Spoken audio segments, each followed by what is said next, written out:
Welcome to the story of Everyman. Tonight our guest is Jhonny Sanchez. Welcome, Johnny. Thanks, man. Thanks for having me. What was it like for you growing up in Longview? So I was born here. I grew up in Gilmer. That's where I went to school. Oh, Uh, it's right outside of Longview, okay. and small town with lot of I guess you could say hip hooray. You know, it's Yeah. like a lot of heart. Okay. It was good. Did you play sports growing up? I ran cross country, and I played soccer. What were your friendships like growing up? My friendships I had a couple close friends. I never really had like a group of friends. It was Uh-huh. just kind of one best friend, and friends would kind of come in and out. You always had that one. I guess it's a guy, right? Yeah, it Okay. was a guy. Yeah, Yeah. So it was always like that one guy, always through thick and thin. yeah. All right.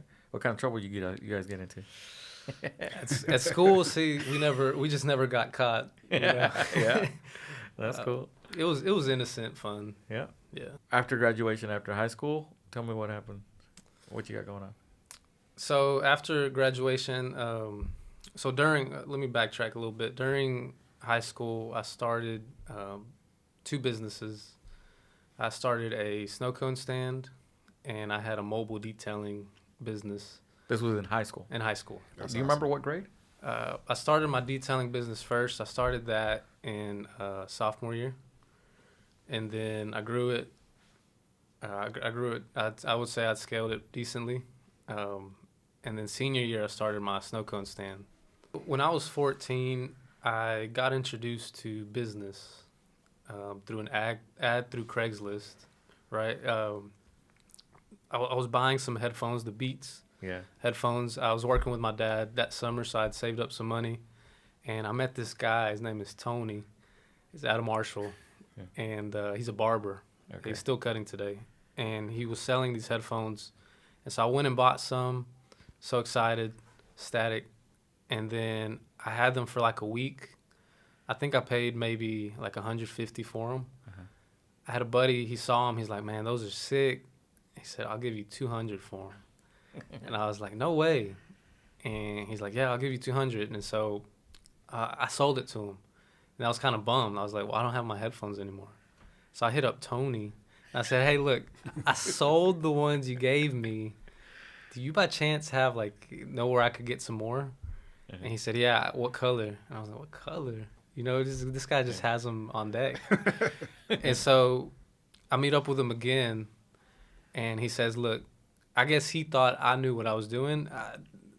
No, He said, "Look, I can sell them to you cheaper if you want to sell them for this price. You can make some profit." I was like, "What's profit?" And so So this was new to you. This word was new yeah, for you. yeah. I was 14 years old, Yeah. right? And so I started buying headphones from him, started selling them at school, and then I started buying more stuff. I'd go on Amazon, buy screen protectors, chargers, cases, Really cheap. really cheap, sell them. I wasn't overpricing them, but I was making some money, enough to be able to go out to eat and do stuff you do in high school. And then I started fixing phones. And so Okay. it just kind of started like leveling up within itself. And I was like, well, what could I start? This was now 16, sophomore year. I was like, what could I start that could bring in some profit, some serious numbers? Right. So I started the detailing. I started out of the back of my little Nissan. And when I would go to a customer's house, I'd use their water hose, Mm-hmm. and it just kind of started growing and growing and growing. What year did you start the detailing? This was 2014, 2015 era. Do you know, like in your life,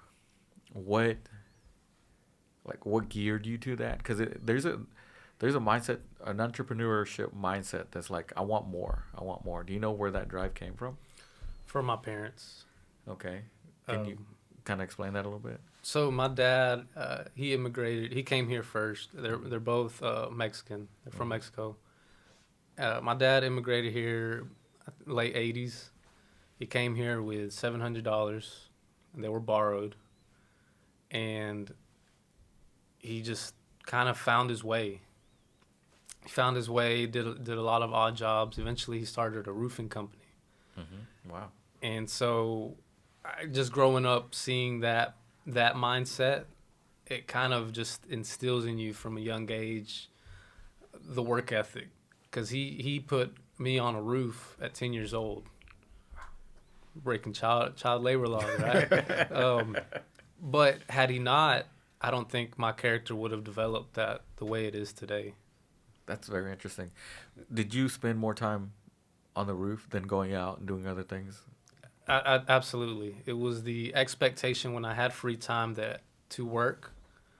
And when you start working at a young age, you start learning how to manage money. You start wanting to save your money, because cash in your hand, I believe there's like an emotional detachment when you got to let it go. Definitely. And so at a young age, 10, 11, 12, I would always have a little bit of money to spend, but I was smart with it because I'm like, man, this is a day's work. This is half a day's work. So that's cool. So you were mature at a young age, is what I'm hearing. I would say so. For what 10 and 11-year-olds are today, yeah.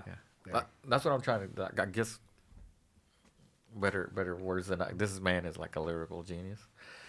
Great. I used to want to be a rapper, so okay. It comes from that. I have a question. So, because I think it's so interesting, I always admire those who have that entrepreneur mindset, because how I was brought up, I feel like I always wanted to do that, but I just never knew or had the blueprint to start it. So the fact that you learned that from your father, I feel that's awesome, because it sounds like you had someone to kind of show you the way and usher you into that lifestyle, which is awesome. Because I feel like there's a whole section of a society that wants to be an entrepreneur, but we just don't know like where to start.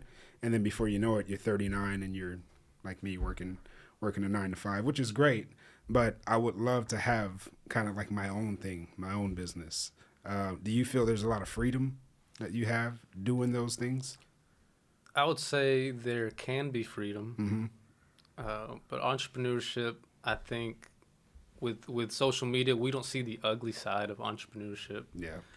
And kind of with that personality trait, there's a lot of businesses that fail. Yeah. Because business is hard, right? You look at some of these concepts, and the concepts are amazing. I would love to, drink coffee, looking at the stars, gazing, but then you break it down, right? How much is the rent space? How much is this? How much is that? And what's it going to cost for me to bring somebody in here to do that, the marketing? So once you start dissecting stuff, it kind of becomes unattractive to be in business. Right. But I think the most beautiful thing to do is to start. And so I have this thing that I kind of live by, that if I have an idea, I would rather do it and it fail than for me to never do it and I wonder what it would have been. Right. Tell me about your mother. What role did your mother play in your life? My mom, she was a stay-at-home mom, and she took care of the house. She showed love. She showed compassion. She was the soft one to go, kind of talk to. My dad, he's not, he's very calm, very pacifist. But Mom, so for the first 10 years, I spent a lot of time with my mom. I think she poured so much love into me that I kind of, I guess, that's where some of the patience comes from. That's where some of the, other characteristics come. And then post 10 years, I spent more time with my dad. And so they kind of came together. At the end. There you go. Very good. So we move forward. You have this detailing business. Now you're talking bigger money. Like where are you going from there? The detailing, I grew it from the Nissan to 2 trucks. Wow. 3 employees, and it was going great. And so now I start college. I am so big on my name, is that I didn't want to just have employees and them take care of stuff. I wanted to have a quality control. And being in college, I couldn't give it that quality control that I wanted to. I took that time that I was more in college to take a step back and reassess kind of what the next move was, because I was meeting a lot of people, a lot of business owners, and I didn't want to be known as the car wash guy. Right. Right. In short, I knew it was time to take a next step. So I did a couple things throughout college.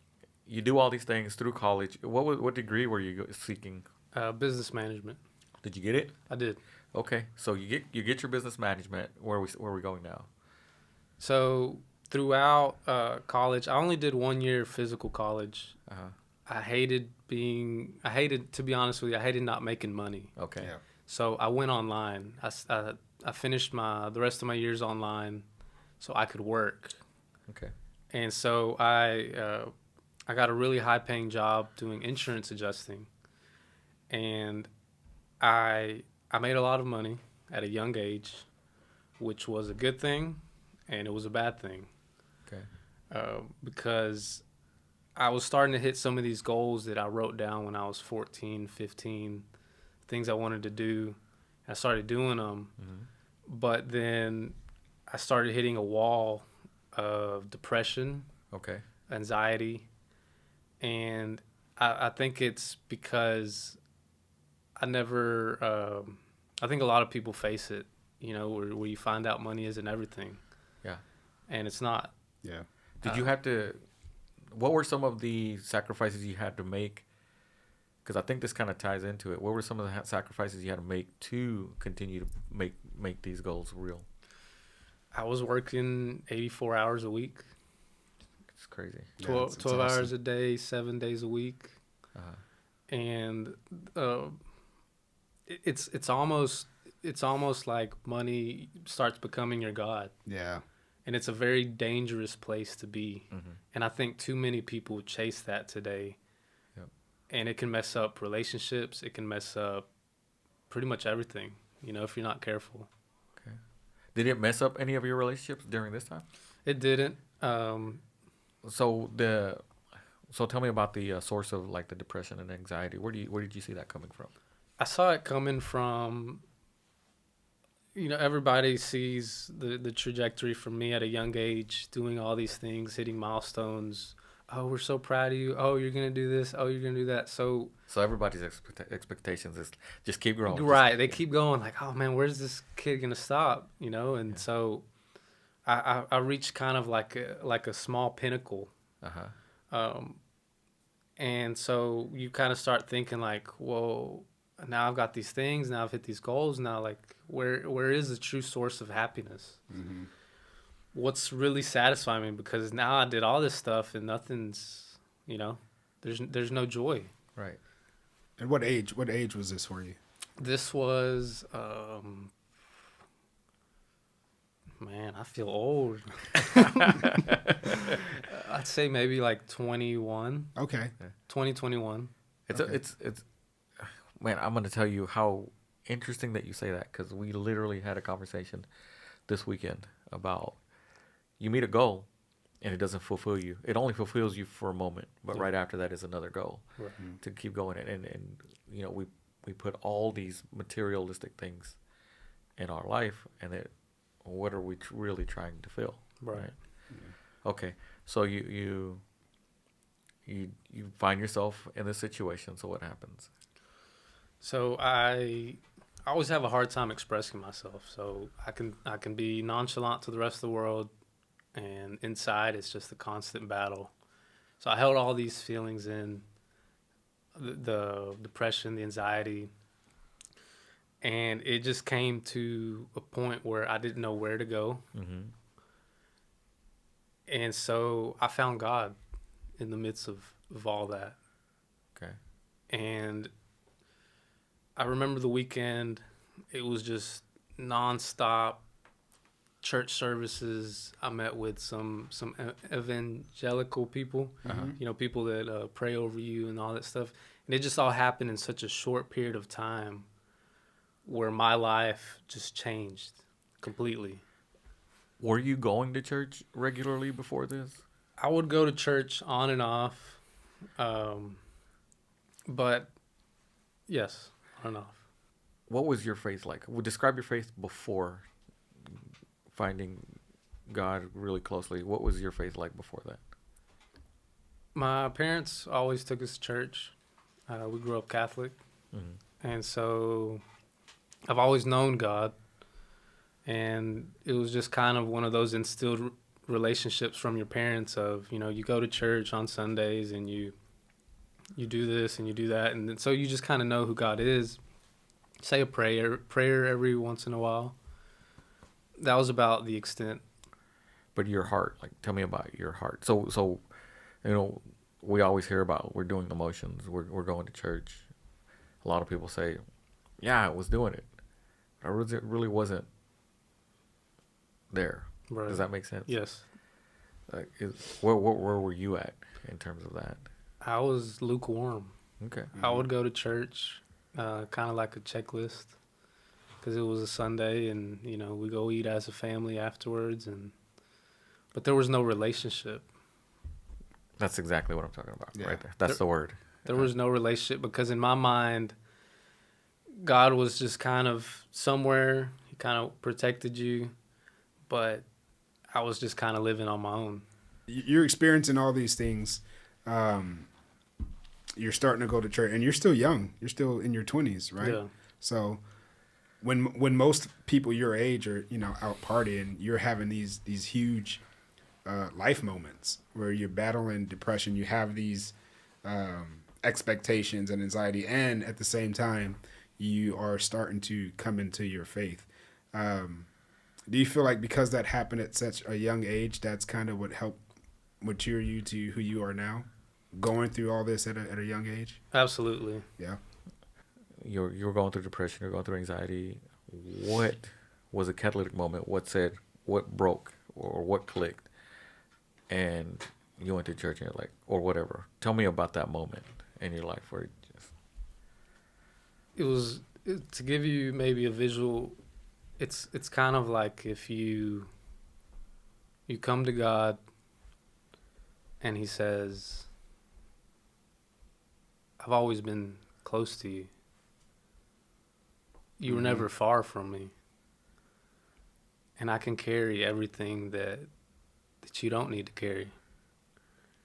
And man, I'm getting goosebumps. it's amazing. It's like a father, you know. Yeah. And he's a very good father. And so, in that weekend, those moments, it was just a big realization that he's seen me go through everything in my life, Both hidden and unhidden. 1,000%. He's been there at my lowest. He's been there at my highest. And in no way did he think any differently in any of those moments. And it was kind of just like this imaginary hug that you feel. Mm-hmm. And it's kind of like, it's okay. You know, walk with me. And I can show you, you know, a true joy and true riches of life. That is amazing. So you go through this, right? And is the lady in your life, is she here yet at this point? Yes. Okay. Tell me about your meeting her. How did this happen? I met her in college, 2016, 17. Okay. 2016 we met, and then 2017 we started dating. Okay. She's a dental hygienist. She stayed in school physically. So. Is she from the area? She's from Waco. Waco, Texas. Yeah. David Koresh. Well, we won't talk about that. You know what I'm talking about? You know what I'm talking about? Another podcast. Another podcast. Oh, man, that's crazy. So y'all met in school. What said, hey, this is the one? We met at campus, and you know, today a lot of people they spit game online, and you know they try to holler over a message and stuff, and All the time. and I was like, I don't want to be that guy. Yeah. Yeah. And so I went up to her and just started talking, and I was so nervous. And because I don't have game. Yeah. Does anybody really have game to talk? I don't think so. think so. I don't think so. Yeah. So we started talking, and she blew me off. And I said, "Oh, okay, well, I'll see you later. I'm gonna go get some tacos." And her eyes lit up. She said, "Tacos from where?" Because she's from Waco. Mm-hmm. She didn't know this is TJC Tyler, so she doesn't know the area. She's like, "Tacos from where?" I was like, "Oh, okay, okay. Well, There's the game right there. if you give me your information, I Yeah. could send you Yeah. where I go." And so it was kind of silly, but that's how we started talking. Hey, he got you there, right? Yeah. You said you have a kid? I have a little girl. She's about to be a year old in Okay. February. All right. Your parents, how much do your parents know about what you went through in terms of the depression, anxiety? I think they know on a small surface. Mm-hmm. Did you ever sit down and like face to face say, "Mom, Dad"? No, because to be honest, until you're going through depression, you can't really understand it. Yeah. Right. Because I would hear people go through depression, and I'd be like, "Man, they just need to shake it off." Yeah. You know, it's not real. Yeah. Right. But then you go through it, and you're like, "Man, it's tough." You know, it's an internal battle. Right. So I didn't want to share that with my parents because they kind of had the same mentality. It's like, it's not real. Just kind of get over it. Yeah. You know. I think a lot of, and I do think that, you know, because I'm older, so I'm gonna speak a little bit like older people. Like, we come from a generation where, like, even though we are dealing with a depression ourselves, we're like, we just got to get stuff done. Right. Like, we just Yeah. got to do it. You know, we can deal with depression when we die. It's almost a luxury. Yeah. Yeah. Exactly, and especially like immigrants and Yeah. things of that nature. Your dad, right? What's his name? Javier. Okay. If your dad, Javier, was sitting here in front of you today, what would you tell him that he has been for you or has done for you in your life? An excellent role model. He's always got words of wisdom. He helped me, you know, grow from a boy to a man, and I give him thanks. That's awesome. I want to go back a little bit to not being able to really express, you know, mentally what you were going through. What are your siblings like? Do you have siblings? I do. Are you the oldest or I'm the middle child. you're the middle child? Yeah. So there's a little bit of that middle child syndrome maybe where you feel like one thing you have culturally, because I can relate to that, where like it is a luxury to say that I'm depressed or something like that. Like we got more things to worry about. But also when you're the middle child, you know, you feel kind of left out there a little bit sometimes. At least I did, because I'm kind of a middle child. So it's four of us, and I'm in the middle. There's two in the middle. So I feel like a lot of attention was focused on my older sister and then my youngest brother. And then the ones in the middle were just kind of left to fend for ourselves a little bit. And it's not so much of a bad thing. Like, you know, it taught you to be an entrepreneur at a young age. But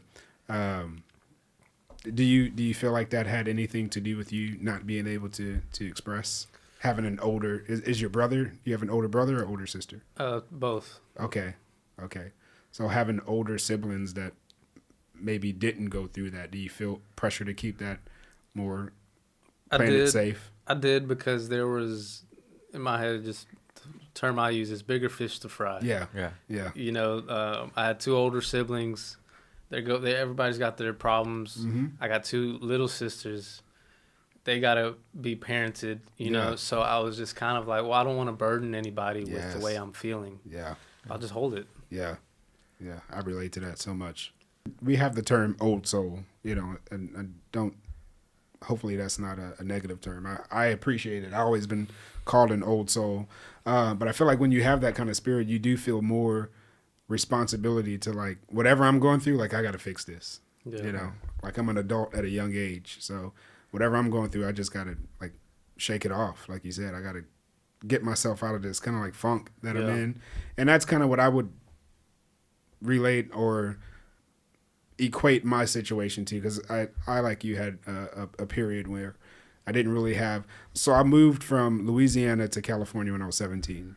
I lived with my dad, and then shortly after that, I just started to live with friends and roommates and things like that. So I kind of brought myself up, like taught myself everything I know today. Like I really had to learn that like from the streets, I guess you can say. So I really didn't have anyone I can turn to and be like, hey man, like what is this that I'm feeling? Like is it depression? Is it just a funk? So I just always related it to I'm just in a funk that I got to get myself out of. But now being older and looking back, I was like, man, I should have talked to someone about those things. But sometimes you just don't know how to deal with it, Right. like you said. Your mom, right? Your mom.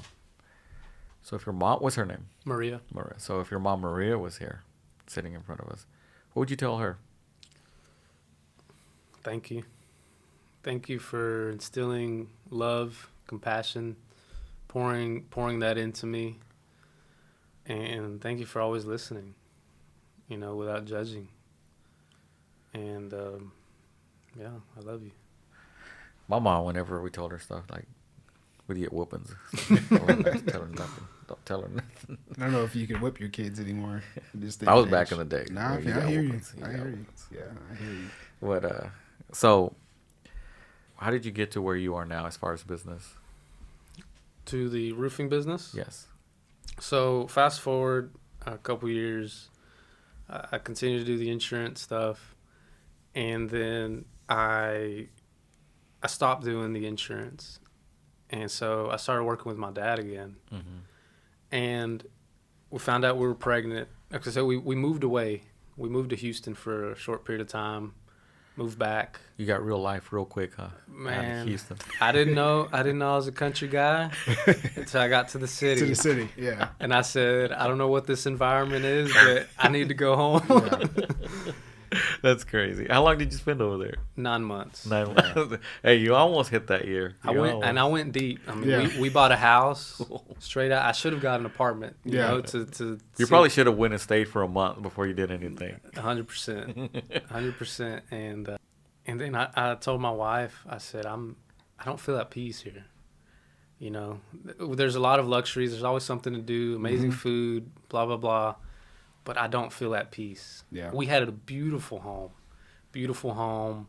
I won't stop talking about it because it sounds like I'm bragging, but anything on the outside you would say, man, they're lucky. Yeah. Right? And I was like, this isn't it, you know? And so we're both young, you know, nothing holding us back. We were going to move to Spain. Okay. We're going to sell it. We put the house up for sale.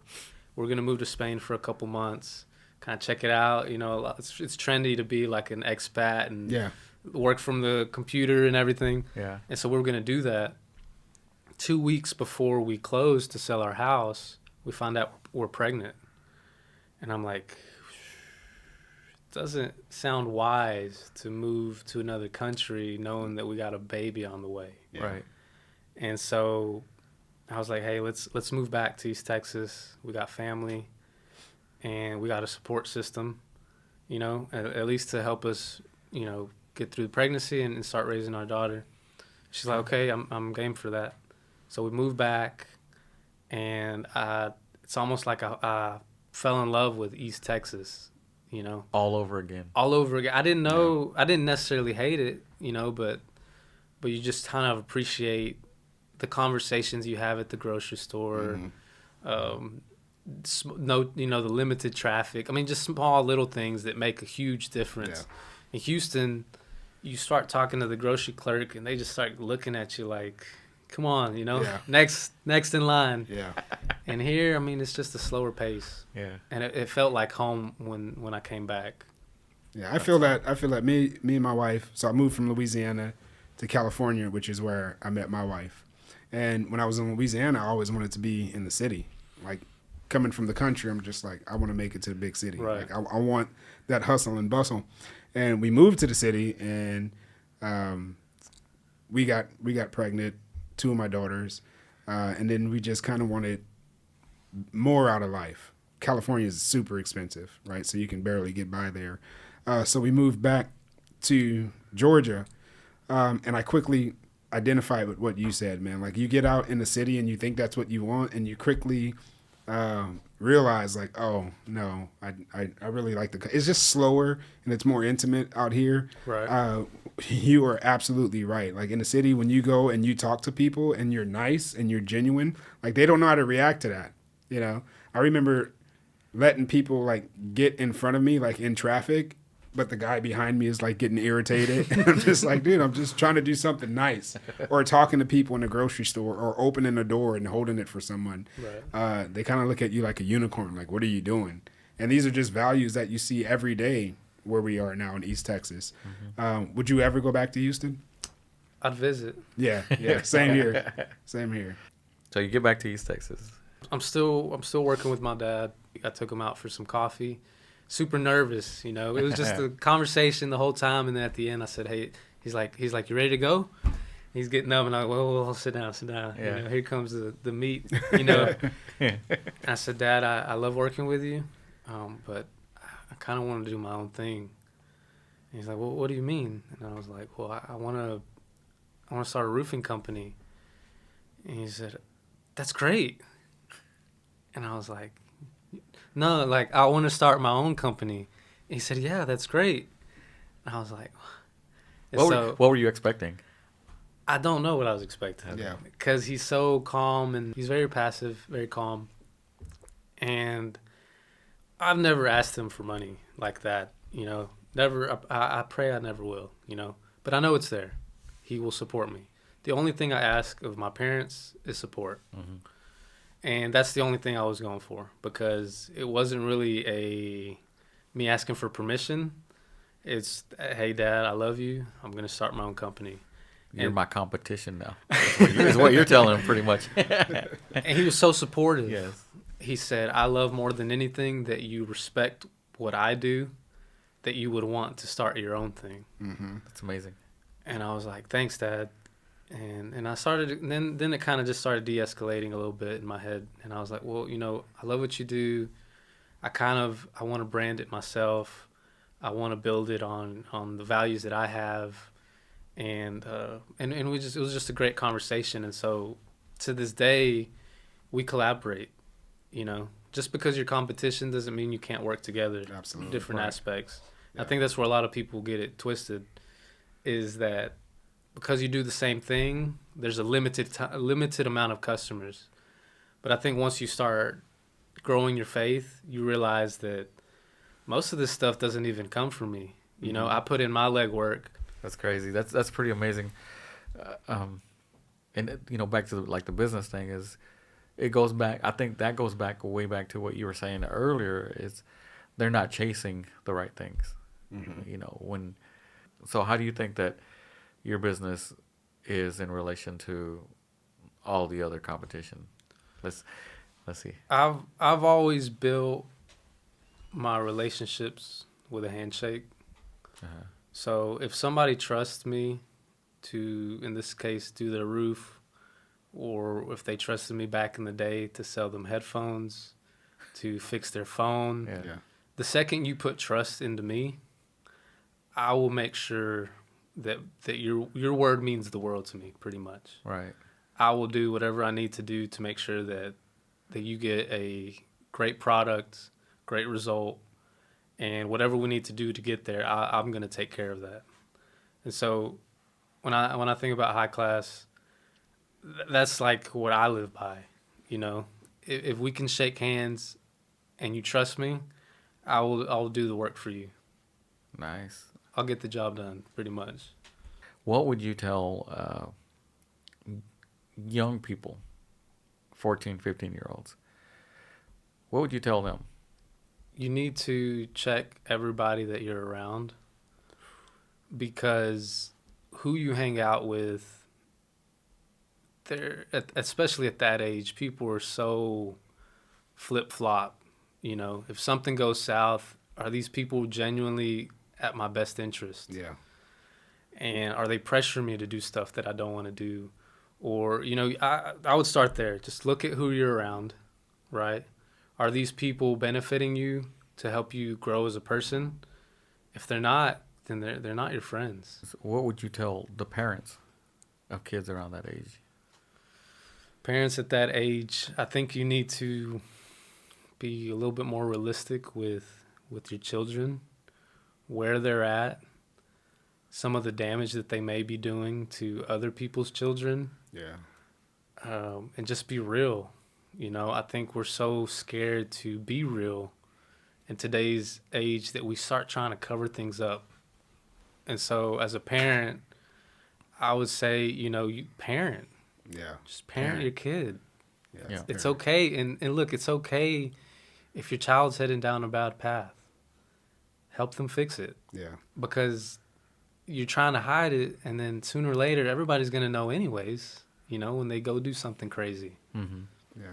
I like what you said. I like when you said parent, because I feel like what I've seen a lot this day and age is a lot of parents wanting to be friends first and then parent second, which I think to be your child's friend is great, right?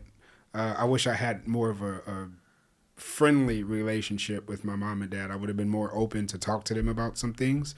But at the same time, I appreciate the parent aspect that they instilled in my life. But I always want the type of relationship when my kids, when they get older, I want to have that 50-50 balance where they do see me as a friend, but they respect me as a parent. A lot of times these days, I see just the friendship. Right. And when you do that, I feel like what you said, you don't see what your kid is doing as wrong or how they're hurting other kids, steering them down the wrong path. So we talked a lot about your businesses. What are some of the hobbies that you like to do these days? I have very limited hobbies. Yeah. I plan to pick up the guitar. I picked it up, put it down several times. Yeah. But I have my daughter, and I want to learn how to play so I can sing to her. You like music? I do. I love music. Yeah. I wanted to be an audio engineer at some point in my nice. life, and I love finding rhythms and beats. Mm-hmm. And funny story, I was learning how to play guitar in 7th grade, and at church, and I stopped going to the classes because I told my mom, I said, I don't want to play church music. And so when I picked it up again, I wanted to play church music. Yeah. What would you tell your wife if she was here? Like, what has she done for you? She supported me through all my crazy ideas, my little ventures, and thank you, thank you again. I'm blessed to have an awesome circle of people that believe in me, that trust me, and she's the type of, hey, I don't know where we're going, but if you're leading, I trust you. How did you hear about my podcast? I saw you post it on All Things Longview. Okay. And I just started watching several of them. Okay. What made you want to be on it? You specifically. Any chance I can get to talk about God and what God has done in my life, how Jesus has turned my life around and opened my eyes, I will do it. Very good. Let me ask you something. What is the craziest thing you feel like God has asked you to do? This is a little bit unorthodox. Mm-hmm. But I was reading my Bible one day. This was 2020. It was a couple months before I got married. We're going to get married through the Catholic Church. Mm-hmm. And I hear a still voice in my head that said, I need you to leave the Catholic Church. Mm-hmm. And I was like, what does that mean? Yeah. We had prepared everything. We took our classes through the church. We had godparents already. Everything was in place. The date set, everything. And Catholic Church was the only thing I knew my whole life. And so when I started going through that to explain that to my family, it was like almost like I was being banished from the family. Yeah. And nobody understood that. But in hindsight, had I not left the church, I wouldn't have learned what I learned, and my relationship with God wouldn't have grown the way that it did. Because there's just certain things. I love the Catholic Church, has my full respect. However, there's just certain things that don't get talked about and taught inside, you know. I was raised Catholic too back in Louisiana. My two younger brothers, they're my bonus brothers, so their stepdad, their side of the family, they were all Catholic. So some Sundays would go to Catholic church, some Sundays would go to Baptist church, and there couldn't be a more contrast between a Catholic church and a Southern Baptist church. Like one is an hour and one can, one can go about 3 hours. But the reason I asked that because in regards to God, I feel like some people when they make the choice to follow God, they don't realize how much uncomfortability may come with that. I'm pretty sure that was uncomfortable, like having to share that with your family. For sure. Every time I would come over, it was, you're doing the wrong thing. Yeah. You're heading down a bad path. And I'm just trusting God. Yeah. Fast forward, though, God has allowed me to share stuff from the Bible with my parents, with my grandma. They've learned, they've grown with God because of that. Yeah. Because I listened, even though it took years, to mend that relationship spiritually, not like this, but they've grown as well. And I think it's beautiful what God has done through that. That's awesome. Yeah, God asks. He can ask you to do some crazy things sometimes. That's why I asked, because especially early on when you make the choice, like, okay, this is what I'm going to do. Like every story that I've ever heard, when someone meets God, there's always a big, unexpected ask. For me, it was moving my family across the country. All my wife's family was in California, so when I told them that we're moving to Georgia, you can imagine like that didn't burn some bridges, but it took a couple of planks out the bridges. But like you said, now they can look back and see the fruits of that and see like we wouldn't be the people we are today if we didn't answer that call. So I think that's important. I think for people that are listening or watching to know, like, if you follow God, there's going to be a big ask. Yes. Eventually there's going to be a big ask, and it's probably going to be crazy and uncomfortable. But I think I don't want to speak for you, but I think you would tell them to do it anyway. Right. Yeah. Pray into that. Just check it. I think if you're growing with God, cover your bases. Yeah. God, is this really you? Keep praying into it. If it's something extraordinary, if it's a pastor saying dump 50,000 into the what are they called, the offering bucket, you need to check that. Make sure it's God. You need to check that real good. Yeah. Not saying God wouldn't be somebody to do something like that, because I've heard crazy stories. Yeah. And you just gotta cover your bases. No, that's good advice. That's good advice. Very good advice. Yeah.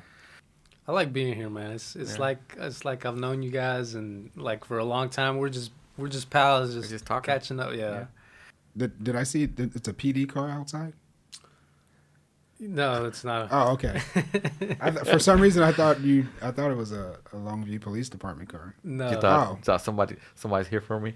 No, I thought like you They were valeted me. I thought you were a police officer. No. Okay. Did you get a good look at it? No. Okay. Well, don't tell them nothing. We'll look at it. No. When we leave. Because I was going to ask you some questions about that, but yeah, I guess that's irrelevant. I don't know what I saw then.